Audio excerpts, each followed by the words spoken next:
Hey everybody, welcome to Live on the Ab. It's Monday, May 16th, 2016. I'm Jason, that's Tristan, and this is the only daily live video game news show in the entire world.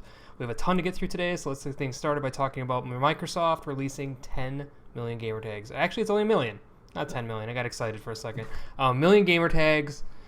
These were gamertags that were originally on the Xbox OG edition that never got migrated over to the 360 when they kind of like started using the new technology, so they've been abandoned for a while, so now have at it. Yeah, and I'm sure there's like early adapters maybe that have a certain tag they want, but they've got like those crazy numbers and letters.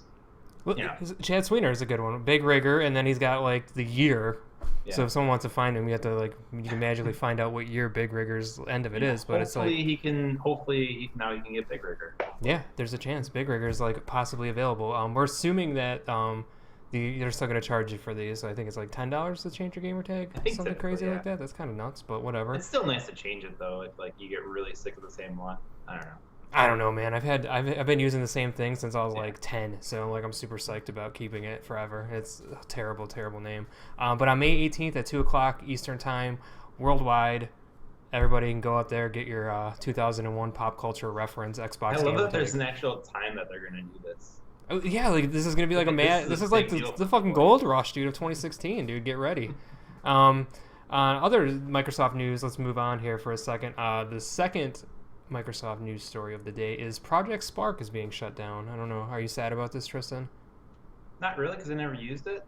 Yeah, me neither. It's surprising that it's gone so long, especially since I haven't heard much of anything to do with the Kinect, and this has to do with something where you can utilize the Kinect. So it's kind of surprising it's gone this far, right? Dude, I had no idea this thing was actually still running. It was in like early access for a long time when Xbox One launched, and I checked it out a few times when Conquer came out and put the Conquer DLC. I was like, oh man, I gotta check this out. And that was pretty much it. It was a lot of cool tools, did some pretty interesting stuff, but I mean, it was very niche, and I can't believe it lasted as long as it did. And people did need things, but I don't know. Whatever. There's like more interesting things to do with your Xbox than play Project Spark. That's for damn sure. Exactly. When they first announced it, I remember way back when they first announced it, and I was like, oh, the Kinect and all this blah blah blah, and like create your own worlds and games and all that stuff. And it sounded interesting at the time, but yeah, I think I played around with it maybe like in a half hour, and that was about it. That caught my interest. Not worth it.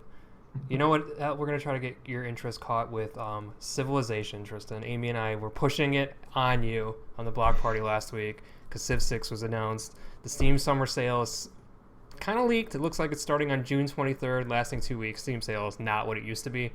I don't know. I didn't like the new format last time. A lot of people did, though. I like the use to the flash sales where if you were on Steam at the right time, then you got some for like 99 cents instead of get it fucking same price the entire time. Kind of ruined the allure of the bargain sale. Moral of the story is you'll be able to buy Civ for probably like $2. Are you going to do it? If I buy it for you, will you play it? I will give it a try, yes. Fuck yeah. All right, there you go. It sounded really interesting on the Block Party. It's an awesome game. For any other curious people, check out the Block Party last week so you know what Civilization 6 is all about. It's Tristan's going to do a random 30 on Civ 5 back in the day. It's going to be great. Yeah. One other bit of news here is Overwatch. And now, I've been hyping Overwatch for a bit now, since I got my hands on the beta a couple weeks ago. Did you play it at all? You didn't play the beta. So you're not as high on this game as I am. Yeah, I'm not really into Overwatch much at all. Fucking Overwatch is like, it might be my favorite game of 2016 so far, like no question. Like, and that's just on the beta. It's releasing next Tuesday, but this is a weird story that like Best Buy, Amazon, GameStop, brick and mortar retailers are actually putting the game on the shelves on the 23rd on Monday, which will allow you to get the game home, patch it up, install it on your system, and play it the second it goes live with the rest of the digital downloaders. It's kind of an interesting concept because it's an online-only game. You can't play it early, so it doesn't matter if you have it a day early, but it is kind of cool for someone like me that's picking up the physical on this one to be able to install it and not have to fuck around at midnight and be able to play with everybody. Or at least wait till 10 a.m. on Tuesday to go cut out of work and go pick it up and play it. So I hope more games do this. Because like a lot of us like to buy physical and you don't want to go to GameStop at midnight and get robbed or in the parking lot or something. So yeah, it's dangerous. It's a weird story that I thought was interesting for me. Definitely cool. You are the big Pokemon fan on the website, so you'll be happy to know that Pokken Tournament, or Pokken Tournament, whatever you want to call it, outsold Street Fighter V at retail, which is kind of crazy to me but not so much because this is only brick and mortar stores. So I'm assuming Street Fighter probably sold more when it's digital. Like, I bought it digital because I knew this was like a platform. They've been hyping it as a platform, and it's going to be, you know, PlayStation. Pokemon's just huge. Like, just it's a gigantic Wii U game. But this is US only. Oh, it is US only? Yeah, this is the US version of it. I was going to say, okay, maybe Japan's involved then. Okay. Yeah, no, how crazy is that? It is interesting for US. Yeah, I thought that was really weird. Japan, like, throws, like, Pokemon Street Festivals every year with like 10,000 Pikachus running around and whatnot. Oh my god, that's like a fucking one of your dreams come true. I mean, it's prevalent in the U.S., but that is pretty surprising. Yeah, so especially Street Fighter, like that just screams like of going back to me and you and as kids and in our culture and enjoying Street Fighter. Yeah, but I'm wondering if a lot of people did like I did, bought it digital, knowing that it's going to be like a long-term investment over the life of the PS4. I don't know. It's weird. Good on Pokemon thing, whatever it is. I don't know. Another quick Nintendo. We got a couple quick Nintendo stories here. Yokai Watch 2 is launching in September on the 30th in North America. This came out in Japan, I think, a year or so ago. I don't know. We're way behind on the Yokai Watch games. Chad got into it, talked about it on the block party a while ago. He said it was pretty cool. I wanted to check it out. My 3DS got submerged, so I've never got to try that, and I've yet to fix it. But I don't know. If you're into Pokemon, this is kind of cool. And they're doing the Pokemon release thing. So they're releasing 2 versions of this for the first time, where you get rare Yokai Watch captures. I don't know what the fuck they're called, depending on which version you get. So if you're into Yokai Watch, get on it. Or if like Pokemon, then yeah, right up your alley. Yeah, exactly. Right up your alley. And then my favorite Nintendo story of the day is that Nintendo is getting back into the movie business potentially. Took them long enough, huh? Dude, why have they not been doing this forever? It's like, okay, we get it. The Super Mario Brothers movie was awesomely terrible. Like, I still think that movie was awesome. Like, as a kid, it was pure shit, but like, it was fun, right? And it had nothing to do with Mario. But why, like, them and like, if they partner, like, they're not going to be making these movies themselves. They're saying they're going to be shopping it and producing it and then working with other companies, but they're going to control the way that the movie is. They've been very protective over their properties, which is why we haven't gotten live action. Oh my god, dude! Based off the properties. I've been saying forever, Nintendo needs to partner with Disney and do some shit. Like, do something with Disney. That's and smart. Maybe even DreamWorks, like these Shrek movies and like Zootopia and stuff like that. All these movies kind of play into like Nintendo's properties. Just a funny digital movie. And there's been rumors throughout the last couple of years. Remember, there was a rumor that the live-action Zelda series might pop up on Netflix. Remember that? Oh my god, yeah. A year or two ago. And it's always like Nintendo, like, keeping everything so close to their vest, and they don't want to, like, let anyone touch it. And, yeah, they're very protective. Yeah, but now it looks like they look at their financials and are like, oh man, that Wii money is like done coming in. We need to start making some cash on the slide. And then they see like a property like Marvel that has released 13 movies in 8 years and made over $10 billion. Like, oh, maybe there's money in there. Yeah, I mean, Nintendo has a lot of cool characters. They could make a pretty interesting connected universe somewhere along the way. Definitely. So that's it. All right, so let's move on to the real reason that we have you here today, Tristan. We have like a million comic book / TV news. If you don't know about Tristan, if this is your first time like joining the site, Tristan is our comic book expert. He's done Comic Book Tuesdays for us in the past. He hosts a show every week called Adapted that comes on the site on Friday, but you can watch it live on Wednesday on Twitch. He is the comic book guru. So the first big story that I'm excited to talk to you about is Harley Quinn. Is she really getting her own movie? It sounds like it.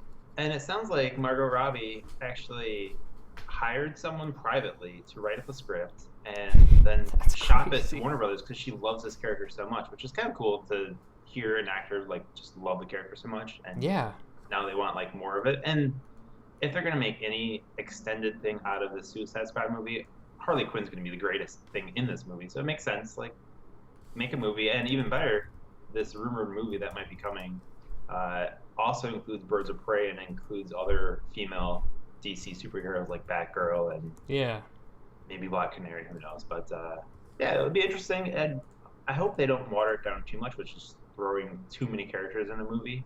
Like, I heard Hawkgirl might pop up. Like, I don't think I want Hawkgirl in a movie, and Hawk and Dove and all these female characters might be popping up. So I'm curious. It's intense. For DC news, like, this is probably the more exciting news I've heard in a while. So just as long as Zack Snyder doesn't touch it, so yeah, as long as Zack Snyder is not involved, we're okay. Is it more exciting than the other Justice League news that we have today, which is Steppenwolf? Yeah. Becoming the main villain? it's in the rumor mill that yeah, he'll be the main villain of the first Justice League movie, and Warner Brothers released that little short teaser that might have been a deleted scene after Batman vs Superman came out, of assuming that was Steppenwolf, even though it doesn't look anything like his comic book counterpart. What is Steppenwolf for anybody that doesn't know? Just like 2-second version. He's like related to Darkseid. I believe he's his uncle, possibly. And then this would tease like Darkseid finally coming. But I would think they might want to go like a little bigger. Like no one's ever heard of Steppenwolf. I thought it was like a 1980s like indie rock, like a Whitesnake style rock band. Unless you're reading New Gods comics from DC years ago and totally like really into the Darkseid lore, then you don't know who Steppenwolf is. And if they're making a Justice League movie, like this is going to be the biggest movie for DC, I'd imagine. Like, I know they're waiting for Darkseid, which is kind of interesting to me that they're waiting instead of all at once, like in BVS that we just got with everyone in one movie. But yeah, go big name. Who would you want? Who do you want before we move to the next story? Maybe if they could do Lex Luthor as an actual villain, like make him be the real guy. Not the Jesse Eisenberg. Yeah, or they could go. I've heard rumors of Brainiac throughout the years. I thought that would be Brainiac would be awesome. Brainiac would be awesome. All right, let's. Sorry, we got so much to cover. My favorite superhero TV show guy, Greg Berlanti, is confirmed that he wants to do a Booster Gold movie. Now, has Berlanti got into movies yet, or is he trying to go that direction? He's been around with Warner Brothers. He wrote and produced the Green Lantern movie that failed ultimately. So that's you know what? I never knew that, but now it all makes perfect sense. And then he like found his way on TV, and like TV kind of worked for him with Arrow, and then Flash came out, and Supergirl. And he's done other shows on TV like Blind Spot, and he's also in charge of that new CW series coming, Riverdale, based on the Archie comics. So it's like he's got a lot of coverage on TV, and it seems to work with them for the most part. Like pretty decent job done on TV. Will he fuck up Booster Gold? Because I don't know much about Booster Gold except for what we talked about on Adapted, and he sounds like an amazing character to me. And I just feel like what he's done with like Adam and things he's done in the CW universe to try to do humor has not always worked. Right. And I feel like that's what Booster Gold needs, is like a good solid humor angle, and I don't know if he's the guy. People have been asking for a Booster Gold movie just because he's a really interesting and funny character and just enjoyable guy to like watch on the screen. Like an Iron Man kind of guy, right? Like just cracking jokes, doing things. He's even more goofier because he's like a guy that went back to the past. After he's from the future, he time traveled. He knew like how to like play it right and like get rich and like play the angles of how to become a hero and all that. All right. So it's could be a really fun, great movie, but at least they have a good guy writing the script, Zach Stentz, who's from Thor and X-Men First Class, and he actually just wrote last week's Flash episode that Kevin Smith directed. Yeah, so that's good, I guess. We'll see what happens. I don't know. I mean, how about Supergirl moving over to the CW? How do you? That was inevitable. I mean, it was a little bit weird that it was on CBS. CBS really wasn't the right fit for that show. No, it was for its demographic. It could have been, but then when you watched it, you realize it looked exactly like the CW show. So like, what the hell were they trying to prove? I mean, for me, I think this is good news for me because I think it belongs on the CW, and I want to see more interaction with those other characters like the Flash and do more crossovers like that, because that crossover on CBS last year for Flash and Supergirl was awesome, or this year. And I want to see more of that. The lower budget is always concerning. We'll see how that flies, but they're still, they can do really great things with the visual effects on Flash. So yeah, the Flash has like moments of greatness. So Supergirl's special effects were no better than Flash, as proven by the immortal scene of her shirt being on fire and her patting it down and it just looking like someone just like was learning After Effects. Like I don't think they used the budget on this CBS very well anyway. So. Whatever. Go move over to the CW. They should rename that to WB again, because it's basically all like fucking cartoon shows and comic books and stuff. Well, it's CBS and Warner Brothers merged to make CW. This is their They should just bring the Dancing Frog back, is what I'm saying. And Animaniacs. Yeah, and Animaniacs. What a good dude. That show holds up. All right, 2 more stories, then we're out of here. CBS is DC's Powerless. got a season order by NBC. How do you feel about that? It looks interesting. They released photos, and I think Vanessa Hudgens, is that her name? Yeah, from, Hudson, yeah, the Disney Channel. from High School Musical or whatever it was. Yeah.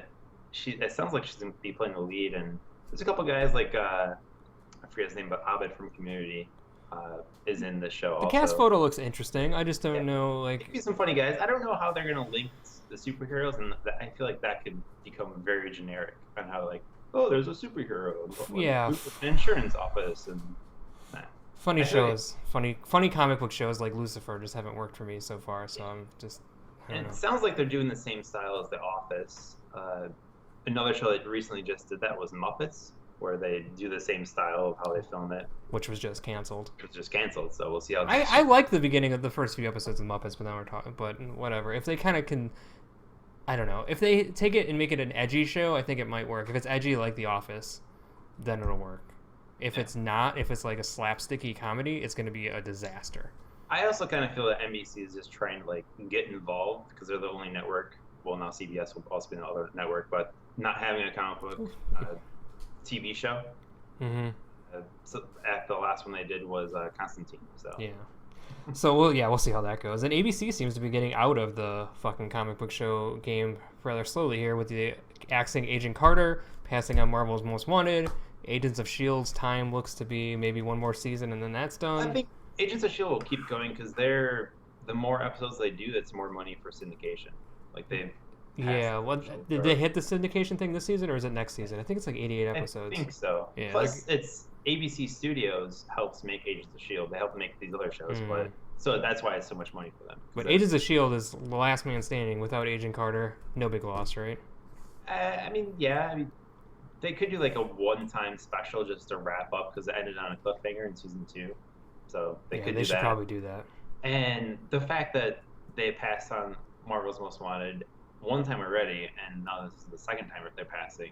Like, the fact that they passed the first time means that they should have passed altogether.